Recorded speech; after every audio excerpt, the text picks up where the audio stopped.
저는 오늘 여리고성을 통해 배우는 승리하는 신앙의 비결이라는 제목으로 여러분과 좀 말씀을 나누겠습니다. 요즘 우리는 새해를 맞아서 여러분 여호수아서를 묵상하고 있는데요. 여러분들 이제 말씀 묵상집을 받으신 분들은 여호수아서를 묵상하고 계실 것이고, 그렇지 않은 분들은 무슨 이야기야 이렇게 얘기하실 수 있는데, 우리 교회는 매일 성경이라고 하는 말씀 묵상집을 가지고 우리 성도들이 이제 묵상을 합니다. 새벽 기도에도 또 금요 철야에도 그 말씀을 가지고 나누고 있는데요. 참 좋습니다. 이 여호수아서를 많이 읽어봤는데 늘 읽었던 말씀인데도 올해 특히 또 이번에 하나님께서 그 말씀 구절 구절마다 참 큰 은혜를 제 개인적으로 부어주시는 것을 제가 경험하고 있는데요. 바라기는 여러분들에게도 좀 제가 누리는 이 풍성한 말씀의 은혜가 좀 흘러가기를 소망하는데, 여러분 이 여호수아서는 무슨 이야기를 담고 있습니까? 하나님께서 이스라엘에게 주시겠다고 약속한 가나안 땅, 출애굽한 이스라엘 백성들이 40년 광야 생활을 마치고 하나님께서 그들에게 주시겠다고 하신 약속의 땅 가나안 땅에 들어가서 그 땅을 정복해가는 이야기를 담고 있는데, 이 여호수아라고 하는 사람의 관점에서 그 이야기를 기술해 가고 계십니다. 여호수아라는 사람은 누구냐면 출애굽의 영도자는 누굽니까? 모세입니다. 그죠? 출애굽과 더불어 광야 40년은 누가 인도했어요? 모세가 인도했습니다. 모세가 그 시간 동안 계속 인도해 와서 이제 요단 동편 땅까지 이르러요. 요단 동편 땅이랑 요단강 건너가면 약속의 땅. 그러니까 그 건너편 땅에 머물렀다는 거죠. 그쪽에서 마지막 모세가 고별 설교를 합니다. 그 내용이 신명기서예요. 신명기서인데 그것을 하고 이제 모세는 여전히 기력이 쇠하지 않았습니다. 눈도 좋았어요. 그런데도 하나님께서는 모세에게 여기까지다 말씀하시고 그의 사역을 거기서 마무리하게 하시고, 그렇게 약속의 땅을 목전에 두고 내려놓게 하십니다. 그리고 그의 이 리더십을 넘겨받은 사람이 누구예요? 바로 여호수아라고 하는 사람이죠. 그 젊은 지도자를 통해 이루시는 약속의 땅 정복 전쟁의 이야기가 여호수아의 이 서에 담겨 있는데요. 하나님께서 이 정복 전쟁을 시작하시면서 아주 중요한 사실 하나를, 그 첫 번째 전쟁인 이 여리고성 전쟁을 통해서 이스라엘에게 가르쳐주고 계시는데, 이것은 오늘 이 시대를 믿음으로 살아가는 우리 성도들 또한 신앙생활하면서 반드시 기억해야 되는 아주 중요한 신앙의 원리인데요. 사실 이 원리는 여기 이제 오래 신앙생활 하신 분들 많이 계신데 전혀 그분들에겐 새로운 것들이 아니고, 딱 들으면 목사님 뻔한 얘기, 당연한 이야기를 하시네라고 하실 만한 사실입니다. 원리입니다. 그런데 문제는요, 여러분 그게 그렇게 우리에게 당연한 건데, 신앙생활에 당연한 건데, 그 원리를 실제로 우리의 삶에 적용하는 데는 상당한 영적인 시차와 이 적응의 문제가 여전히 존재하고 있다는 거죠. 그죠? 우리가 분명히 그 신앙생활에 당연한 원리라고 보는 것은 우리의 삶의 신앙생활에 당연히 있어야 되는 것 아닙니까? 그런데 우리의 삶에 그것이 있냐는 거죠. 우리 그 원리는 이것인데 같이 한번 읽어볼까요? 같이 있습니다. 한번 시작. 신앙생활은 하나님의 뜻대로 하는 것이고 하나님의 방법대로 하는 것이다. 맞습니까? 모르시는 내용인가요? 신앙생활은 하나님 뜻대로 하는 것이고 하나님의 방법대로 하는 것이다. 여러분 전혀 모르지 않는 내용이십니다. 그죠? 당연한 내용이에요. 문제는 이 신앙생활의 당연한 이 원리대로 우리가 신앙생활을 하고 있느냐의 문제이죠. 어떠십니까? 혹시 여러분 우리가 이것을 알고는 있는데 그렇게 아는 것과 사는 것에 심한 괴리를 느끼고 계시지는 않습니까? 오늘 하나님께서 이스라엘에게 주시겠다고 약속하신 가나안 땅에서의 첫 번째 전투요, 여리고성 전투를 통해서 하나님은 하나님의 택한 백성인 이스라엘이 약속의 땅에서 어떻게 살아가야 하는지를 다시 한번 가르쳐 주시는데요.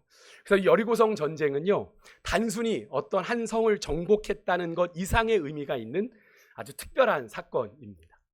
이 사건을 통해서 오늘 이 시대를 하나님의 백성으로 살아가는 여러분과 저에게도 주시는 믿음의 교훈을 함께 나누기를 원하는데요.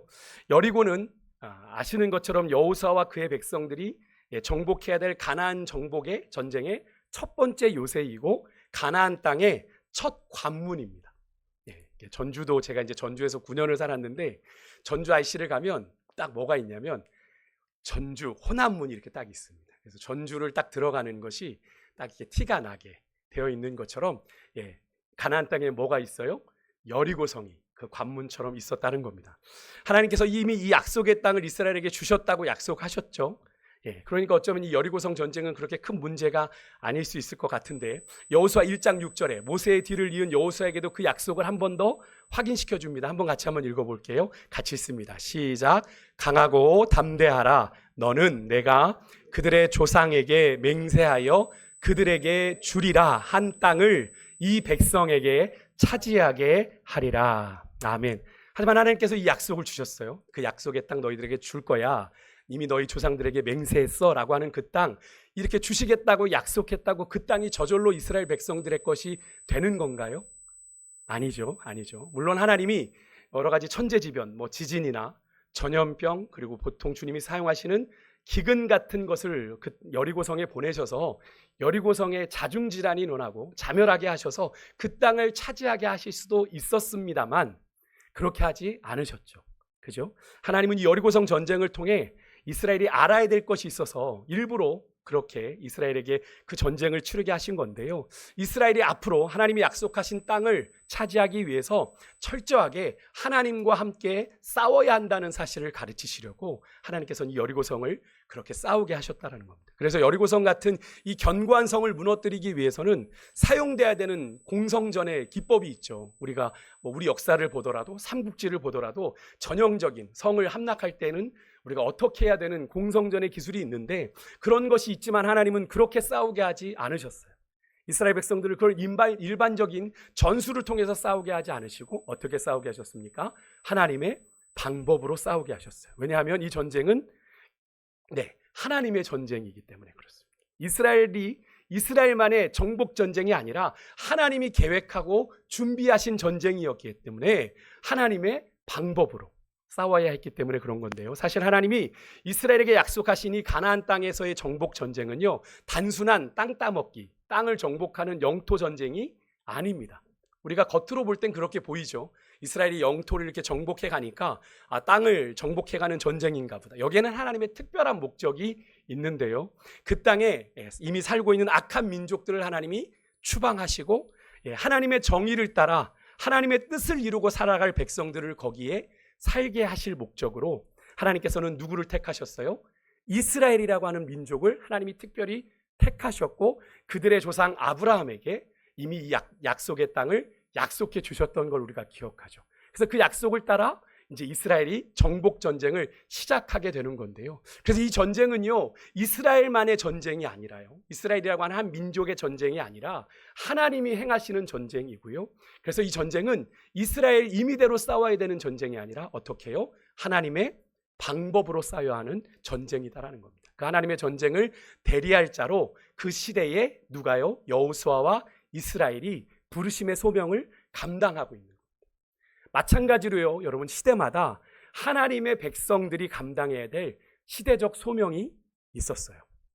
오늘 본문에서 만나는 여호수아와 이스라엘의 여리고 정복이 하나님이 온 땅에 당신의 나라를 펼쳐가시는 역사의 한 퍼즐인 것처럼요, 그런 시대적 소명이 구약에도 여러 인물들을 통해 이어져 왔고 신약으로 넘어와선 누구를 통해? 성육신하신 예수님과 그의 제자들을 통해 이어지게 되죠. 그래서 유대 온 땅에 어떤 일이 일어나요? 천국 복음이, 하나님 나라 복음이 선포됩니다. 그래서 회개하라, 천국이 가까웠느니라, 하나님의 나라가 너희 가운데 임했다라고 말씀을 하시는 거죠. 그리고 예수님께서는 이 하나님의 나라를 전파하기를 원하셨습니다. 마지막 명령을 통해 너희는 가서 모든 족속으로 제자를 삼아 아버지, 아들과 성령의 이름으로 세례를 주고 내가 너희에게 분부한 모든 것 가르쳐서 지키게 해라. 이 말씀을 한마디로 하면 하나님의 나라를 계속 확장시켜 나가라. 그래서 제자들은 그 사명을 붙잡고 성령을 받고 땅끝까지 복음을 전하게 되고 하나님 나라 공동체를 세워갔던 것을 우리가 기억하죠.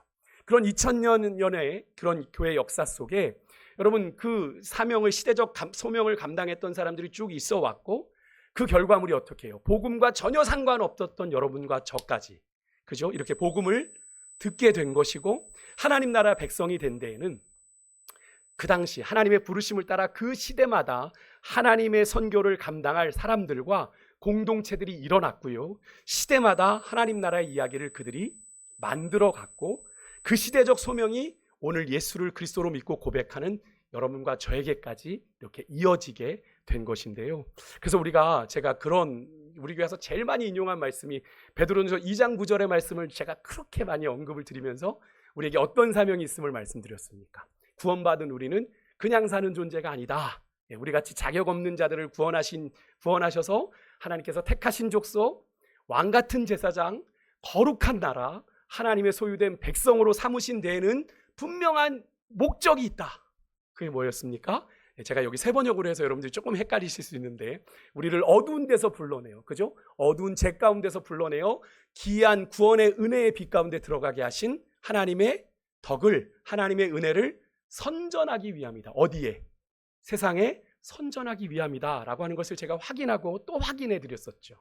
그래서 우리 그리스도인들은 여러분, 하나님의 구원을, 내가 먼저 경험한 그 하나님의 구원을, 그 복된 소식을 세상에 어떻게 선전해야 되는 하나님의 대사요, 구원의 복된 소식인 복음을 전해야 되는 복음의 뭐예요? 증인들이죠. 아멘입니까? 네, 맞죠. 여러분은 이런 여러분 한 분 한 분을 향한 거룩한 부르심의 사명이 있다는 사실을 여러분 제대로 인식하며 살고 계십니까? 늘 말씀드리지만 여러분, 우리가 예수 믿고 구원받은 건요, 우리만 이 땅에서 복받고 잘 살다가 죽으면 천국 가라고 구원받은 게 절대로 아닙니다. 그래서 예수천당 불신지옥 맞는 이야기입니다. 복음의 핵심이지만 우리 한국 기독교는 이게 너무 강조가 됐어요. 예수천당 불신지옥, 이것만 되니까 예수 믿고 천국 가는 걸로 땡. 그러니까 이 땅에서 그리스도인들이 감당해야 될 사명에 대해서는 외면하고 지냈던 겁니다. 천국 가니까 굳이 그런 귀찮은 일 못하러 해, 그냥 적당히 믿다가 천국 가지, 이런 생각들이 너무나도 만연해 있었다라고 하는 거죠. 여러분, 그런 병폐가 사실 요즘 한국교회 안에 일어나고 있는 것 아니겠습니까?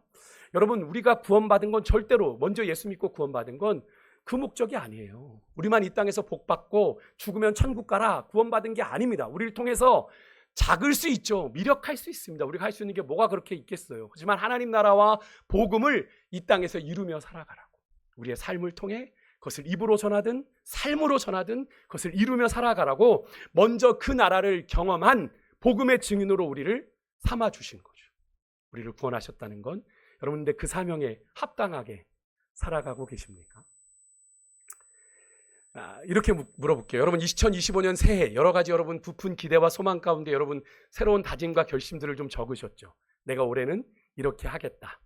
근데 여러분, 그 다짐과 결심 가운데 정말로요, 주님을 위해, 여러분 자신을 위해서가 아니라 주님을 위해, 주의 나라와 복음을 위해 결심한 것들이 여러분 몇이나 있으세요? 순수하게 내가 주의 나라 복음을 위해 내가 이렇게 살겠습니다. 하루에 30분 내가 전도지 들고 나가겠습니다. 혹은 내가 이렇게 사랑하겠습니다. 이렇게 인내하겠습니다. 섬기겠습니다 라고 적은 것들이 여러분 몇 가지나 있으세요? 여러분, 우리의 시간, 우리의 물질, 우리의 건강, 우리의 삶 전부가 구원받은 그 순간, 하나님의 소유가 된 그 순간부터 내 것이 아니라 누구의 것이라고 우리는 고백합니까? 주님의 것입니다. 그죠? 주님의 것이라고 입으로 우리가 고백을 하는데, 정작 우리의 삶의 많은 부분들이 정말로 주를 위한 건 고사하고 나를 위해, 조금 더 확장하면 그저 나의 가족만을 위해서 쓰고 있지는 않으십니까? 여러분, 그것을 부정하고 나쁘다고 말씀드리는 건 아닙니다. 뭐 가정 섬기는 게 나빠? 그렇다고 말씀드리는 게 아닙니다. 정말 주를 위한 삶이라면 어떻게 해야 되죠? 그것보다 먼저, 그죠? 하나님을 위해 우리의 삶에서 구별되어 드려져야 될 것이 물질만이 아니라, 여러분, 한 교회에 와서 주일날 헌금 내는 것으로 내가 했어, 헌금 드렸으면 됐지 뭐, 이게 아니라요. 여러분, 우리의 삶의 모든 것이 주를 위해 먼저 구별되어야 하는 것인데, 솔직히 그렇지 못한 것이 우리의 현실이죠. 그렇다면 여러분, 우리 성도들에게 맡겨진 시대적 소명, 우리가 이 시대를 살아가고 있는 2025년을 살아가고 있는 데는 그냥 사는 게 아니에요. 여러분, 그냥 운 좋아서 살고 있는 게 아니에요. 2025년이 우리가 숨쉬고 살아가는 데는 하나님께서 우리 각자에게 맡기신 시대적 소명, 콜링이 있어요. 목적이 있어요. 그게 뭡니까? 하나님의 선교를 감당하고 하나님의 나라의 부르심을 이루어가는 사명이 있는데요. 그렇다면 어떻게 해야 우리가 그것을 감당해낼 수 있을까요? 우리 현실은 그것과 너무나 괴리가 있는데 어떻게 하면 그런 삶이 가능할까요? 오늘 본문 이 여리고성의 사건을 통해서 우리가 세 가지로 좀 살펴보려고 하는데, 먼저는요, 첫 번째는 하나님의 뜻을 잘 분별하십시오. 하나님의 뜻을 잘 분별하는 게 너무나 중요합니다. 그래서 사도 바울도요, 로마서 12장 2절을 이렇게 기록했잖아요. 사도행 로마서는 16장까지 되어 있는데 1장부터 11장까지는 어떻게 구원을 받는가? 믿음으로 말미암아 구원을 받는다라는 이야기가 1장에서 11장까지 아주 길게 기록되어 있고요. 12장부터는 그렇게 구원받은, 믿음으로 구원받은 사람들이 어떻게 살아야 되는지에 대한 이야기가 12장부터 16장까지 마무리로 기록되어 있습니다. 그러니까 이 12장은 아주 중요한 터닝 포인트죠. 믿음으로 구원받은 사람이 어떻게 살아야 되는가의 시작인데 거기에 어떻게 기록되어 있는지 한번 보십시오. 우리가 구원받았다라고 하면 구체적인 그 구원받은 자의 삶은 이렇게 시작돼요. 사도 바울이 이렇게 얘기합니다. 함께 읽어볼게요. 시작. 너희는 이 세대를 본받지 말고 오직 마음을 새롭게 함으로 변화를 받아 하나님의 선하시고 기뻐하시고 온전하신 뜻이 무엇인지 분별하도록 하라. 아멘. 뭐라고 그래요? 앞에 다 빼고 하나님의 선하시고 기뻐하시고 온전하신 뜻이 무엇인지, 나를 향하신 하나님의 뜻이 무엇인지를 분별해야 된대요. 그래야 우리가 구원받은 자의 삶을 온전히 살아낼 수 있다라고 사도 바울은 이야기하고 있어요. 여러분, 기독교 역사를 보면 하나님의 뜻을 오해하고 벌인 그런 무모한 전쟁들로 인해서 하나님의 이름이 영광을 받으시기보다는 오히려 하나님의 이름이 모욕을 당하고 오히려 선교의 역사를 가로막거나 오히려 선교의 역사를 퇴보시키고 또 함께 살아가야 될 극당의 사람들에게 오히려 많은 상처를 주는 일들이 있음을 우리가 보게 되는데요. 제가 일전에 캐나다를 가보니까 그곳에는 이제 인디안 선교를 합니다. 캐나다의 어느 구역에 인디안들만 모아놓고 살게 해놨거든요. 근데 여러분, 사실은 인디안이 그 땅에 원래는 주인이잖아요. 근데 그들의 모든 걸 다 백인들이 와서 빼앗아 버리고 그들을 일정한 영토 안에 모아놓고 이 지역을 벗어나지 못하도록 거기에서만 살게 이렇게 해놓은, 그래서 이 원주민 선교를 이제 한인들이 감당하고 계시거든요. 한인 선교사님들이 그 캐나다에서 그 선교를 감당하고 있는데 그들에게는 아주 엄청난 분노와 화가, 한이 담겨 있습니다. 우리 한인들의 한처럼요. 백인들에 대한 우리 것을 빼앗고, 근데 그들이 어떤 이름으로 그들의 그 땅에 왔어요? 주님의 이름을 걸고 왔단 말이에요. 그죠? 그래서 그들의 삶을 착취해버렸던 일들로 인해서 그들의 안에는 엄청난 한이 서려 있는 것들을, 주님의 이름으로 행해진 일들이에요. 그러니까 그들에게 복음이 들어가겠습니까? 예수의 옛자도 싫은 거죠. 근데 하나님께서 그 가운데 일하시는 것들을 한 번은 경험할 수 있었는데요. 여러분, 하나님의 이름으로 벌인 수많은 전쟁들처럼 이루 말할 수 없는 악행들이 하나님을 위한다 명분으로 행해졌던 것을 우리가 기독교 역사를 통해서 확인하게 되는데요. 그렇기 때문에 여러분, 우리가 하나님의 일을 할 때는 정말 그 일이 참으로 하나님이 원하시는 일인지 하나님의 뜻대로 하는 일인지를 우리가 잘 분별할 수 있어야 돼요. 우리의 동기가 좋을 수 있어요. 동기가 너무 거룩할 수 있어요. 그런데 그것보다 더 중요한 건 뭐냐면 우리의 동기가 아니라요, 하나님의 뜻인지를 확인하는 게 더 먼저라는 거예요. 우리가 하나님을 위한다고 하면서 우리는 그런 존재거든요. 언제든 우리의 인간적인 욕심이, 그죠? 개인적인 생각이 하나님이 기뻐하지 않는 일에 얼마든지 목숨을 걸고 할 수 있는 그런 연약한 존재들이기 때문에 그렇습니다. 그래서 정말 하나님이 원하시는지를 물어야 돼요. 그래서 하나님은요, 여호수아에게요, 저 가나안 정복을 위해서 군사력을 기르라 이렇게 말하지 않았어요. 여호수아를 딱 불러놓고 군사력을 키워, 너희들이 이제 전정복 전쟁을 해야 되니까 군사력을 키워야 된다라고 말씀하지 않으시고요, 하나님의 말씀을 네가 묵상하고 그것을 암송하고 그 뜻을, 그 안에 감추어진 하나님의 뜻을 헤아리라 라고 지시를 하셨어요.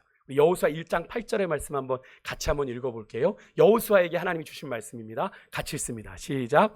이 율법책을 내 입에서 떠나지 말게 하며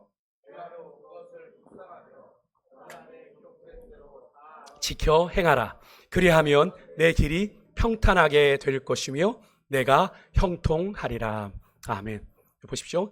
내 입에서 이 율법책을 떠나지 말게 하며, 주야로 그것을 묵상하며, 묵상하는 건 뭡니까? 계속 되새김질하고 읊조리는 거죠. 계속 읊조리는 겁니다. 그 말씀이 나를 주장하실 수 있도록, 그 말씀이 내게 말씀하실 수 있도록, 그리고 그 안에 기록된 대로 다 어떻게 해요? 지켜 행해야 돼요. 말씀을 묵상하는 데서 끝나면 안 돼요. 여러분, 우리의 신앙이 거기서 자꾸 머물죠. 그래서 여러분, 그래서 말씀 묵상의 꽃은 제가 종종 말씀드리지만 적용이에요. 적용. 내게 주신 은혜를 오늘 내가 어떻게 구체적으로 실천할 것인가가 제일 중요합니다. 한 가지라도 적용을 적으라고 제가 큐티를 말씀드릴 때, 말씀 묵상 가르쳐 드릴 때 그렇게 하거든요. 꼭 한 가지라도 적어야 됩니다. 오늘 내게 주신 말씀을 구체적으로 어떻게 실천할 건가. 그것이 없으면 그 말씀이 내 말씀이 되지 않는 거예요. 그 말씀을 묵상하는 것으로만 끝내면 그 말씀은 머리에만 머무는 게 되는 거예요. 그 말씀이 지켜 행해질 때 그 말씀이 우리의 가슴을 주장하고 우리의 삶을 변화시키게 되는 거거든요. 여러분, 그렇게 말씀으로 준비된 이스라엘 백성들에게 하나님이 여호수아에게 이런 말씀을 주세요. 오늘 본문 2절에 보니까 보라, 내가 여리고와 그 왕과 용사들을 내 손에 넘겨 주었다. 이미 하나님은요, 그렇게 여호수아를 통해 말씀으로 준비된 이스라엘에게 완료형의 동사를 쓰셨어요. 그죠? 넘겨 주리라가 아니라 넘겨 주었다라고 하는 표현을 통해서 그들의 승리를 보장해주고 계시는 것을 우리가 보게 되는 거죠. 하나님의 뜻을 잘 분별하여 깨달으니까 하나님께서 그들에게 승리를 약속해 주시는 거예요. 여러분이 하나님이 약속해 주신 약속을 통해 이스라엘은요, 이 전쟁이 다시 한번 이스라엘이라고 하는 한 민족이 자기들이 살 어떤 영토를 구하기 위한 그런 정복 전쟁이 아니라 하나님의 뜻을 위한, 즉 하나님의 정의와 하나님의 심판을 위한 전쟁이요, 그 땅에 가득했던 불의와 부패로 물든 그 가나안 땅을 하나님의 뜻 가운데 갈아엎는 하나님의 정의와 공의를 위한 거룩한 전쟁이라는 사실을 이스라엘 백성들은 깨닫게 됩니다. 하나님의 뜻을 이 땅에 실현하기 위한 전쟁이구나. 더 나아가 이 전쟁은 이스라엘만을 위한 게 아니라 겉으로 드러난 건 이스라엘의 살 땅을 준비하는 거였지만 하나님을 위한 전쟁이고 온 세상의 주인 되신 하나님이 행하시는 전쟁이어야 한다는 것을 이스라엘은 깨닫게 됩니다. 여러분은 여러분의 인생을 향하신 하나님의 구원의 이유와 목적, 그 뜻을 잘 분별하며 살고 계십니까? 여러분을 그 가정에, 여러분을 그 일터에 보내신 이유와 목적을 여러분 잘 분별하며 살아가고 계세요? 아닌 것 같아 보이는 그 가정에, 뭔가 불법으로 가득해 보이는 그 일터에 여러분을 보내신 이유와 목적이 있다라는 거예요. 그 땅을 갈아엎으라고, 하나님의 정의와 공의로 그 땅을 새롭게 하라고 여러분을 보내셨다라는 거예요. 여러분, 우리가 하나님의 뜻을 잘 모르겠다고 얘기하시는 분들 좀 있습니다. 하나님의 뜻을 잘 모를 수 있습니다. 근데 여러분, 하나님의 뜻을 모르는 것으로 끝나면 됩니까? 목사님 나 모르겠어요. 하나님의 뜻. 성경 읽어도 모르겠어요. 근데 여러분, 그게 정말 사실이면요, 여러분 하나님의 뜻을 정말 모르는 거라면 그냥 이렇게 놓고 있으면 하나님의 뜻이 저절로 알아집니까? 아니죠. 더욱 기도하고 매달려야 되는 건 아닙니까? 왜 그렇습니까? 여러분, 하나님은 창조주시고 우리는 피조물이기 때문에 여러분 질적인 차이가 존재해요. 그래서 우리가 하나님을 올바로 인식한다는 것이 결코 그렇게 쉬운 일은 아닙니다. 여러분, 우리가 베르나르를 통해서 개미에 대한 이야기를 통해서 인간의 삶을 배운다고 하지만 개미의 삶이 인간의 삶과 똑같습니까? 그렇지 않죠. 개미가 인간의 삶을 이해한다는 건 불가능해요. 마찬가지로 우리가 하나님을 온전히 이해한다는 건 불가능한 일입니다. 그러면 우리가 더 하나님께, 그죠? 하나님의 뜻을 알려달라고 매달려야 되는 거죠. 그죠? 하나님의 뜻을 알게 해주십시오. 근데 그렇게 하지 않아요. 그렇게 하지 않으면서 하나님의 뜻을 잘 모르겠다고 푸념하고 여러분 불평하는 건, 하나님은 여전히 우리에게도 여전히 말씀하고 계시는 하나님이신 걸 믿으십니까? 우리 하나님은 말씀하시는 하나님이에요. 설교를 통해, 또 말씀 묵상을 통해, 성경을 통해 우리에게 말씀하시는 분이에요. 환경을 통해 말씀하시는 그 하나님을 너무나도 무색하게 만드는 것 아닙니까? 하나님은 지금도 우리에게 말씀하고 계시는데, 여러분, 기도는요, 제가 일전에 그런 말씀 드렸죠. 기도는 응답도 중요하지만 기도하는 과정도 너무 중요하다. 왜 그렇습니까? 여러분, 하나님의 뜻을 왜 우리에게 더 많이 안 알려주시냐면, 우리가 감당할 만한 뜻이 아닐 때 하나님의 시간이 더 길어지는 걸 경험합니다. 왜 그렇습니까? 하나님이 그 기도의 시간들을 통해서 그 뜻을 감당할 만한 그릇들로 우리를 빚어가시는 시간이에요. 그래서 그 기도의 시간이 꼭 필요한 겁니다. 그것이 있어야 하나님의 뜻을 우리가 알게 되고, 하나님의 뜻을 그 기도하는 가운데 그 뜻을 감당할 만한 그릇으로 하나님이 기도하는 중에 빚어가시는 거예요. 왜? 기도는 뭐니까? 내 뜻을 하나님 앞에 관철시키는 게 아니라 하나님의 뜻이 내 뜻 되어지는 시간이니까. 맞습니까? 이해가 되시나요? 그래서 여러분, 기도가 필요한 거예요. 그러니까 왜 교회에서 자꾸 기도해라 하는 이유가 다른 데 있는 게 아니에요. 여러분들에게 종교적인 훈련을 시키려고 하는 게 아니라 기도를 통해서만 우리가 하나님을 알 수 있는 거예요. 기도라는 특권을 우리에게 주신 거잖아요. 늘 기도는 우리가 노동이라고 표현하는 분도 있지만 힘들어요. 그렇지만 기도가 우리에게는 엄청난 특권이에요. 하나님께 우리의 마음을 아뢰고 하나님의 뜻을 알 수 있는 유일한 통로거든요. 예, 근데 여러분 그렇게 아직도 하나님의 뜻을 잘 모르겠다고 하시는 분들은 한번 스스로에게 질문해 보세요. 예, 내가 하나님 앞에 그렇게 하나님의 뜻을 알 만한 열심이 없는 것은 아닌지. 또 한번 이렇게 여쭙게요. 신앙에 연륜 좀 있으시단 분들 한번 보십시오. 여러분이 정말 하나님의 뜻을 잘 모르는 걸까요? 근데 정말 하나님의 뜻을 모르는 걸까요? 아니면 모른 척하고 싶으신 걸까요? 솔직히 스스로에게 한번 질문해 보셨으면 좋겠어요. 혹시 날 향한 하나님의 뜻이 뭔지 아시면서도 내 기대와는 다르기 때문에, 내 바람과는 다르기 때문에, 또 내가 당장 그것을 따라가면 내가 즐거워하던 것 내려놔야 할지도 모르기 때문에, 내가 손해보고 포기해야 될 일들이 생길까 봐 그것을 의도적으로 하나님의 뜻인 줄 알면서도 그 길을 외면하고 계시지는 않으십니까? 여러분들 더 잘 아실 거예요. 여러분들 스스로가. 사랑하는 여러분, 승리하는 신앙생활이 뭡니까? 승리하는 신앙생활. 우리는 이 땅에서 예수 믿고 잘 되고 부자도 되고 성공하는 것이 승리하는 신앙생활이라고 이야기하는데 맞습니까? 아닙니다. 아니에요. 물론 승리하는 신앙생활의 부속으로 그런 것들이 있죠. 우리가 승리하는 신앙생활을 하게 될 때 하나님이 부차적으로 우리에게 주시는 이런 물질의 복도 있고 그런 복들이 있는 건 있습니다. 잘 되게 하시는 형통한 복이 있지만 그게 궁극적인 목적은 아닙니다. 우리 기독신앙은 그런 신앙이 아니에요. 여러분, 진짜 승리하는 신앙생활은 뭐냐면 우리 한 사람 한 사람을 향하신 하나님의 뜻이 온전히 이루어지는 것이 진정한 승리하는 신앙생활이에요. 여러분 믿으십니까? 여러분 한 사람 한 사람을 향한 하나님의 뜻이 있는 걸 믿으세요? 하나님의 뜻이 있어요. 여러분 오늘까지 살게 하신 이유가 있다니까요. 여러분 그래서 우리가 이런 삶을 잘 살기 위해선 우리가 뭘 알아야 되겠어요? 날 향하신 하나님의 뜻을 잘 분별해야 되는 거죠. 이것을 위해서 우리가 오늘 하나님께서 여호수아에게 말씀하신 것처럼 우리가 뭘 놓치면 안 돼요? 말씀을 놓치면 안 돼요. 왜? 이 말씀은요 유일하게 하나님이 자신의 뜻을 계시하여 주신 책이니까요. 여러분 우리가 계시를 뭔가 예언하고 막 이러는 걸로 생각하는데 계시의 영어 단어는 제가 자주 말씀드렸죠. reveal입니다. reveal. 드러내 보여주다. 그러니까 하나님이 당신의 뜻을 어디에? 성경에 계시에 보여주셨는데 이걸 안 봐요. 읽지도 않고 묵상도 안 해. 그런데 어떻게 하나님의 뜻을 알겠어요? 가장 확실한 교과서인데 교과서를 안 보고 자꾸 딴 데 가서 과외받아. 그러면 안 되는 거잖아요. 여러분 주의 말씀을 올 한해 정말 많이 읽고 묵상하고 이 말씀을 여러분의 입에서 떠나지 말게 하시기를 주의 이름으로 축복합니다. 여러분 신앙생활 새롭게 하는 마음으로 올 한해 내가 말씀에 한번 파묻혀 지내보고 싶다. 저는 이번에 여호수아 말씀을 묵상하면서 하나님께서 여호수아에게 내 입에서 이 말씀을 떠나지 말게 하며 이 말씀이 제게 되게 가슴에 와닿더라고요. 그래 주님, 올해 내가 이 말씀을 내 입에 떠나지 말게 하겠습니다. 묵상하든 읽든 암송하든 이 말씀이 내 안에 충만히 거하도록 하나님 그렇게 살겠습니다. 올 한해 이 말씀의 능력을 경험케 해주십시오. 그럼 알아야 경험하죠. 알아야 하나님의 역사인 줄 알죠. 말씀을 모르니까 하나님의 역사인데도 뭐라고 얘기해요? 운이 좋았어. 재수가 좋았어. 여러분 하나님의 사람에게 어디 재수가 있고 운이 있습니까? 우리의 인생은 하나님의 계획 속에 있는데. 아멘이십니까? 말씀을 알아야 하나님의 뜻이 보입니다. 그래서 여러분 말씀을 읽으셔야 되는 거예요. 새해 첫날이라 박 목사가 되게 성경 읽기 하고 싶은가 보다. 그런 생각하지 마시고요. 저는 신앙의 가장 기본적인 원리를 말씀드리는 거잖아요.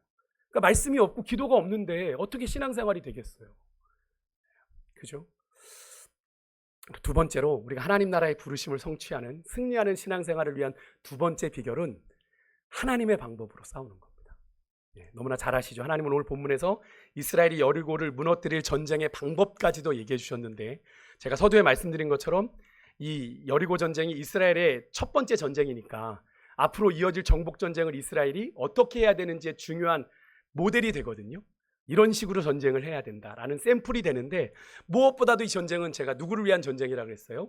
이스라엘을 위한 전쟁이 아니라 하나님을 위한 전쟁이기 때문에 하나님의 방법으로 싸워야 되는 것. 그래서 하나님이 여호수아에게 이렇게 말씀하세요. 3절과 5절에 보니까 너희 가운데 전투할 수 있는 사람들 다 모아서 한 번에 들이쳐 이렇게 얘기하셨나요? 한 번에 여리고성을 공격해 이렇게 말씀하셨습니까? 아닙니다.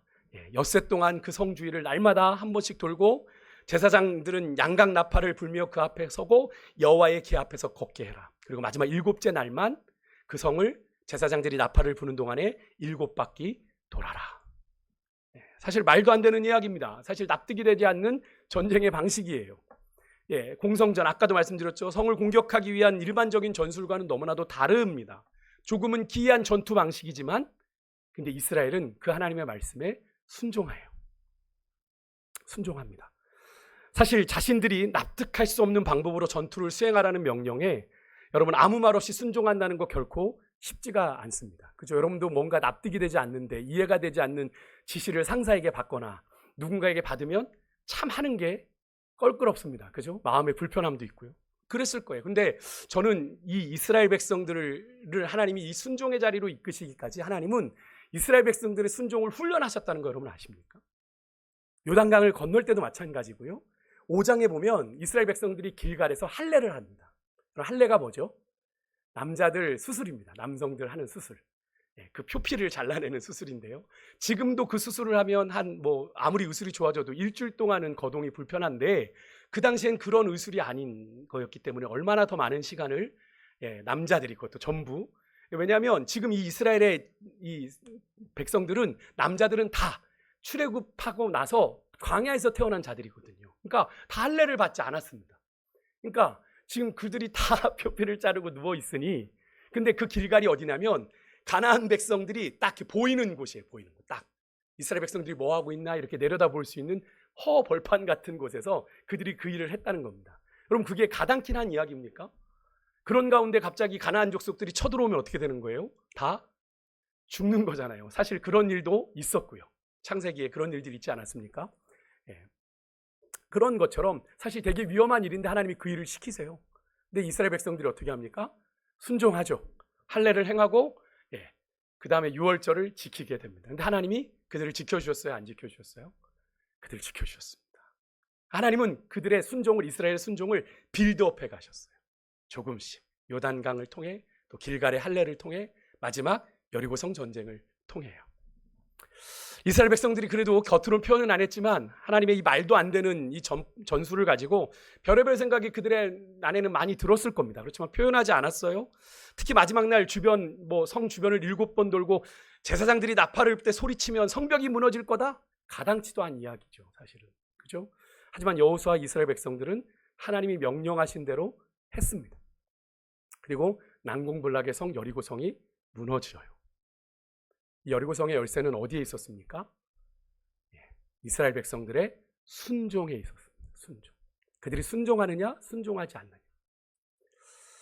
여러분 마찬가지로요. 우리도 하나님이 우리 각자에게 맡겨주신 우리 각자의 소명을 따라 살려고 할 때 오늘 이스라엘 백성들이 마주했던 여리고성과 같은 적을 만나게 됩니다. 이런 경우겠죠. 하나님의 뜻대로 살려고. 그래서 내 가정에서 일터에서 하나님의 정의를 따라 어떻게든 좀 정직하게 살아보려고 공의를 따라 살려고 할 때 세상이 막 우리를 환영해 줍니까? 와, 역시 우리 박 목사님 달라. 이렇게 얘기하나요? 혼자 잘났어.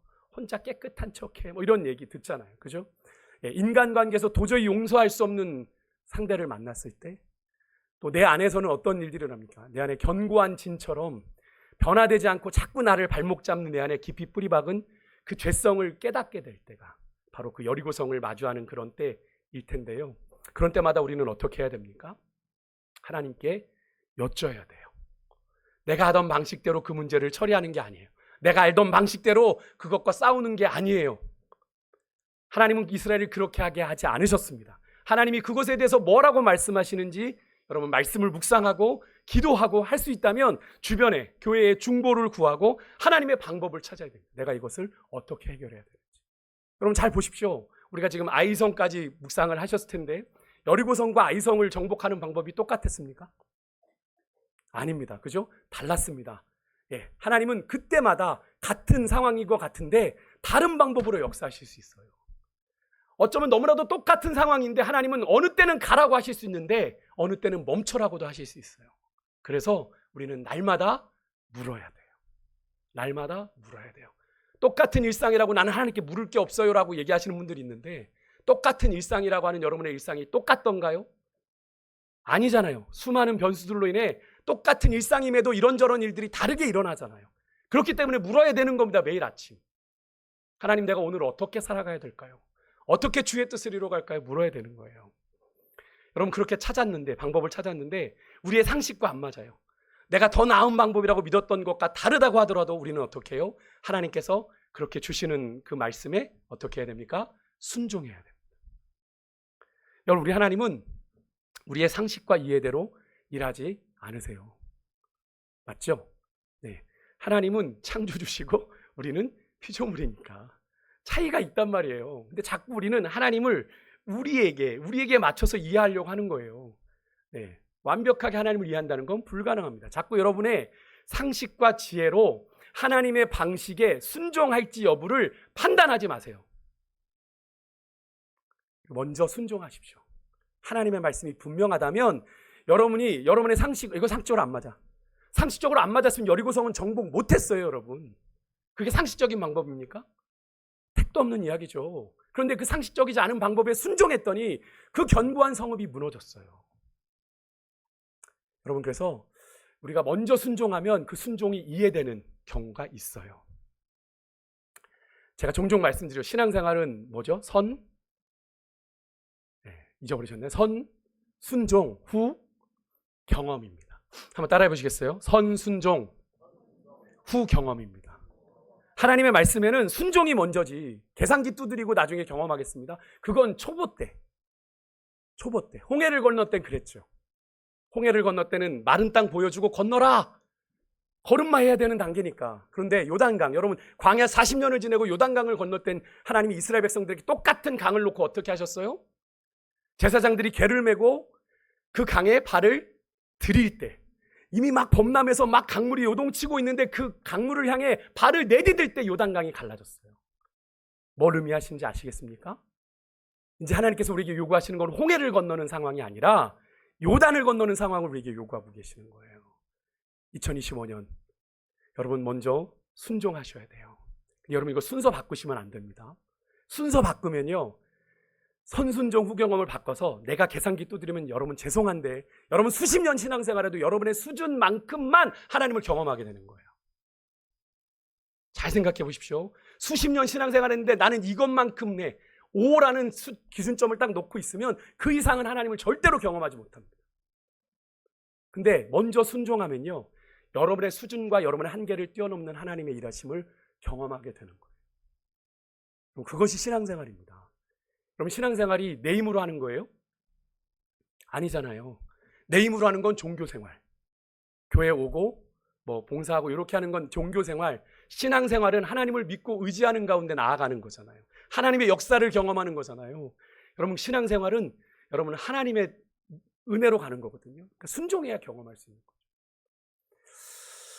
여러분 순종하는 은혜가 있으시기를 주로 축복합니다. 올 한해 2025년도 여러분의 상황 앞에 어떤 일들이 놓여지든지 간에 하나님의 말씀이라면 순종하여 그 길을 걸어갈 때 여러분이 지금까지 경험해보지 못했던 하나님의 놀라운 은혜들을, 새로운 은혜들을, 특별한 은혜들을 경험하게 될 줄 믿습니다. 네. 끝으로 하나님 나라의 부르심을 성취하는 승리하는 신앙 비결의 마지막은 하나님의 승리를 믿는 겁니다. 여러분 우리 인생에 하나님의 승리가 있음을 믿으십니까? 하나님은 이미 승리하셨습니다. 안 믿어지시나 봐요. 사망 권세를 이기시고 부활하신 주님이 승리하셨잖아요. 그래서 우리 앞서가신 주님이 승리하신 주님이잖아요. 우리가 그 주님을 따라갈 때 우리는 넉넉히 이기게 되는 건 아닙니까? 여러분 오늘 사건에서 여리고성에서 유일하게 구원받은 사람 누구죠? 기생 라합입니다. 근데 여호수아가요 마지막 7째 날 성을 7바퀴 돌고 성벽이 무너진 날 라합을 기억했어요. 이스라엘 정창꾼들이 얘기했던 히브리서 11장에도요 이 라합이란 인물을 믿음으로 구원을 얻은 인물로 소개합니다. 근데 여러분 이 라합이 그렇게 대단한 출신의 사람이 아니에요. 제가 지난번 금요일에도 말씀드렸지만 이 라합은 여리고성의 이방 여인입니다. 기생이라고 했는데요, 사실 정확한 의미는 창기예요. 몸을 파는 여인이었습니다. 그 당시 사회적인 소외계층, 외면당하는 그런 사람이었습니다. 근데 이 사람이 어떤 사람이었냐면 이스라엘과 함께하는 하나님의 승리를 믿은 사람이었어요. 그리고 그녀는 그 하나님의 승리를 믿고 어디에 서기로 결정합니까? 하나님 편에 서기로 결단해요. 여러분 라합이 했던 유명한 믿음의 고백 함께 좀 읽어보기를 원하는데요. 여러분 이 고백이 여러분 올 한해 2025년 여러분과 저의 고백이었으면 좋겠습니다. 같이 한번 좀 세 번역인데요. 같이 한번 읽겠습니다. 시작. 말하였도다. 나는 주님께서 이 땅을 당신들에게 주신 것을 압니다. 우리는 당신들 때문에 공포에 사로잡혀 있고 이 땅의 주민들은 모두 하나같이 당신들 때문에 간담이 서늘했습니다. 당신들이 이집트에서 나올 때에 주님께서 당신들 앞에서 어떻게 홍해의 물을 마르게 하셨으며 또 당신들이 요단강 동쪽에 있는 아모리 사람의 두 왕 시온과 옥을 어떻게 전멸시켜서 희생제물로 바쳤는가 하는 소식을 우리가 들었기 때문입니다. 우리는 그 말을 듣고 간담이 서늘했고 당신들 때문에 정신을 잃고 말았습니다. 위로는 하늘에서 아래로는 땅 위에서 과연 주 당신들의 하나님만이 참 하나님이십니다. 아멘. 라합은요, 하나님이 이스라엘에게 행하신 일들을 듣고서요, 하나님만이 정말 참 하나님이시구나라는 걸 깨달았습니다. 그리고 그녀는요, 광야에서 이스라엘의 거둔 승리들에 대해서 묵상했고 그 모든 것들이 하나님이 이루신 거다라는 걸 확신했습니다. 그리고 이 여인은 하나님 편에 서기로 결정해요. 사실 그런 라합의 선택 만만한 선택 아니잖아요. 그죠? 위험한 일입니다. 라합은 여리고에서도 하나님의 승리를 확신했기 때문에 여러분 여리고에 잠입한 그 이스라엘 정탐꾼들을 숨겨주고 살려줄 수 있었던 거잖아요. 사실 생명까지도 담보해야 되는 위험하고 무모한 일일 수 있었지만 라합이 그렇게 했던 이유 어디에 있습니까?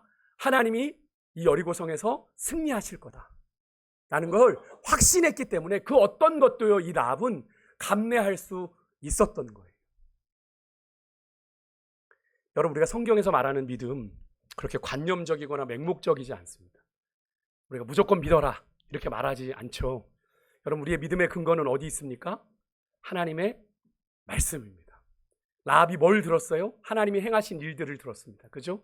말씀을 들은 겁니다. 하나님이 행하신 일들에 대해서 들었어요. 말씀을 듣고 그에게 하나님에 대한 믿음이 생긴 겁니다. 하나님이 승리하시겠구나. 그래서 그의 인생을 걸었던 거예요, 하나님께.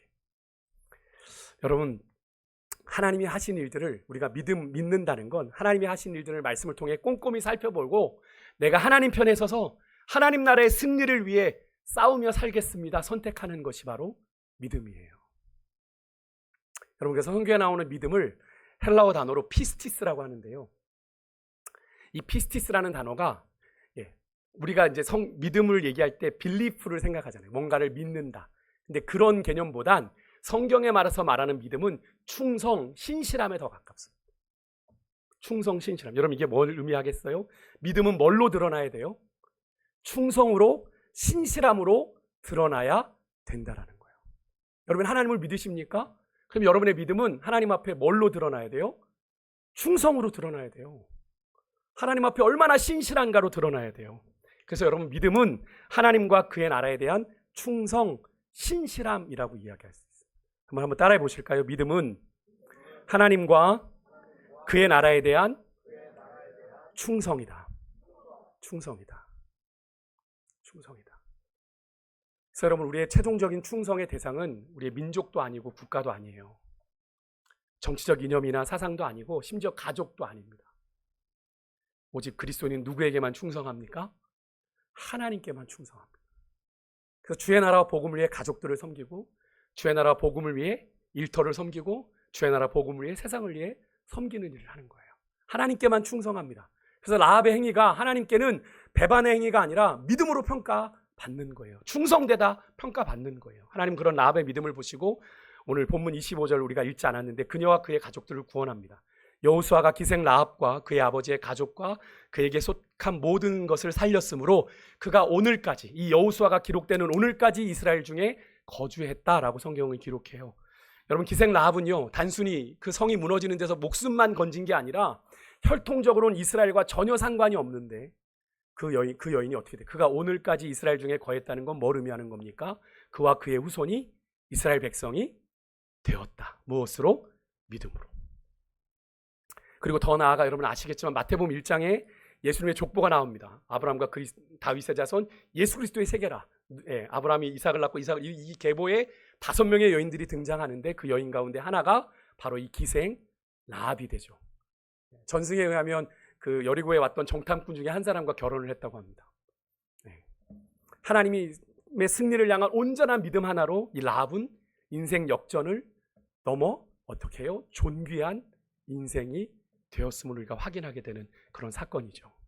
사랑하는 여러분, 하나님께서 주신 여러분을 향한 인생의 목적을 잃어버리지 않기 위해서 여러분 하나님의 뜻을 구하고 내 방법이 아니라 하나님의 방법에 헌신하며 하나님이 세상에서 하신 일들을 묵상하고 하나님 편에 선 여러분들은 모두 하나님이 찾으시는 신실한 그리스도인이신 줄 믿습니다.